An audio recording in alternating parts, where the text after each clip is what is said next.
আসসালামু আলাইকুম সম্মানিত ভিউয়ার্স ভাই ও বোনেরা, আপনাদের জ্ঞাতার্থে শেখ হাসিনা বিষয়ক দুটি কথা আলোচনা রাখব।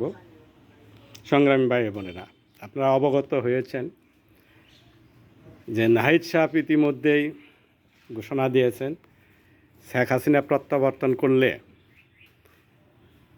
ওনাকে বিমানবন্দর থেকে নিয়ে ফাঁসির মঞ্চে ঝুলিয়ে দিবেন। আসলে রাজনীতিদের কথা আর আইন প্রশাসন আরেক ধরনের কথা। উনি তো রাজনীতিবিদ, উনি মনে করছেন 24শে আগস্ট যেভাবে ছাত্র জনতা ওনার পক্ষে ছিলেন বা যেভাবে দল নেমেছিল শেখ হাসিনা এবং আওয়ামী লীগের বিরুদ্ধে, মূলত একইভাবে মনে হয় উনি ডাক দিবেন আর 80% 90% লোক রাজপথে নেমে শেখ হাসিনাকে ফাঁসি দিয়ে দিবেন। বাস্তবতা 2026-এ যদি শেখ হাসিনা দেশে প্রত্যাবর্তন করেন,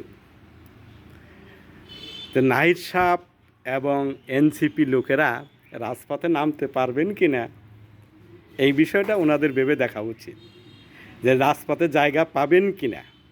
কেন ওনাদের বন্ডামি, ওনাদের যে ওনাদের যে বিলাসিতা, ওনারা যে রাষ্ট্রদ্রোহী, এটা কিন্তু প্রমাণ হয়ে গেছে। কেন সবাই বলে শেখ হাসিনার ফাঁসি ফাঁসি ফাঁসি, কিন্তু এই ছাত্র জনতা ডক্টর ইউনূস সাহেব যে কাজগুলা করেছেন পুরোটাই রাষ্ট্রদ্রোহী। কিন্তু ওনারা রাষ্ট্রদ্রোহিতার কাজ করে ওনারা পার পেয়ে যাবেন আর শেখ হাসিনা ফাঁসি হবেন, এটা একান্তই অবাস্তব বিষয়। মূলত ওনাদেরও কিন্তু কাঠগড়ায় দাঁড়াতে হবে, কারণ ওনারা যা করেছেন এটা রাষ্ট্রদ্রোহী।